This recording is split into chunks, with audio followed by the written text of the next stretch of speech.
पश्चिम बंगाल विधानसभा चुनाव के पहले चरण की वोटिंग के बीच आज राज्य में लोकतंत्र और सियासत का एक बड़ा दृश्य देखने को मिल रहा है।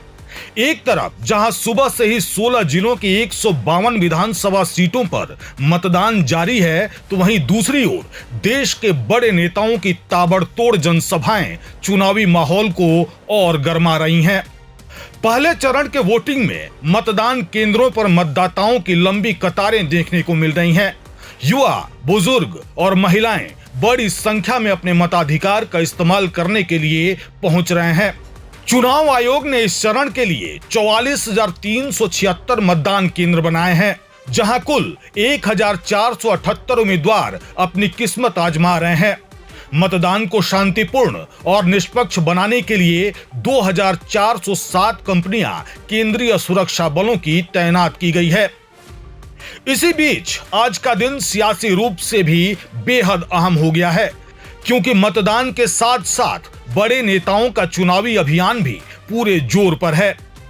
पीएम मोदी आज बंगाल में 2 बड़ी जनसभाएं कर रहे हैं। उनकी पहली सभा दोपहर 12:30 बजे कृष्णानगर में होगी, जहां भारी भीड़ जुटने की उम्मीद है। इसके बाद वे मथुरापुर में दूसरी जनसभा को संबोधित करेंगे। इसके साथ ही शाम को हावड़ा में उनका रोड शो भी प्रस्तावित है, जिसे लेकर प्रशासन पूरी तरह अलर्ट है। वहीं केंद्रीय गृह मंत्री अमित शाह भी आज राज्य में सक्रिय हैं।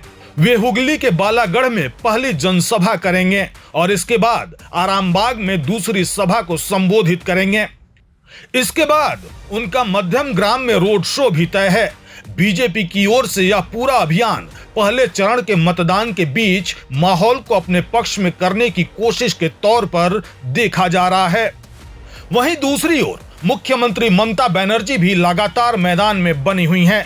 वे आज टॉलीगंज में तृणमूल प्रत्याशी अरूप विश्वास के समर्थन में जनसभा करेंगी। इसके बाद चौरंगी विधानसभा क्षेत्र में उम्मीदवार नैना बनर्जी के समर्थन में बैंक ऑफ इंडिया मोड़ पर एक और जनसभा में हिस्सा लेंगी। टीएमसी की ओर से यह कोशिश की जा रही है कि अंतिम समय तक मतदाताओं के साथ सीधा संपर्क बनाए रखा जाए। आज का दिन इसलिए भी खास है क्योंकि एक तरफ आम जनता मतदान कर रही है, तो दूसरी तरफ देश के सबसे बड़े नेता उसी दिन मैदान में उतरकर जनसभाओं के जरिए चुनावी संदेश दे रहे हैं। यह एक ऐसा दृश्य है जहां लोकतंत्र का हर रंग दिखाई दे रहा है। मतदान केंद्रों पर कतारें, सड़कों पर रैलियां और मंचों से गूंजती सियासी आवाजें। राजनीतिक विश्लेषकों का मानना है कि पहले चरण की वोटिंग के साथ साथ इस तरह का हाई प्रोफाइल प्रचार आने वाले चरणों पर भी असर डाल सकता है। सभी दल जानते हैं कि बंगाल की सत्ता की लड़ाई आसान नहीं है और हर सीट पर कड़ा मुकाबला है। फिलहाल राज्य में मतदान जारी है, लेकिन जिस तरह से वोटिंग के साथ साथ जनसभाएं और रोड शो चल रहे हैं, उससे साफ है कि बंगाल का चुनाव अब पूरी तरह हाई वोल्टेज मोड में पहुंच चुका है।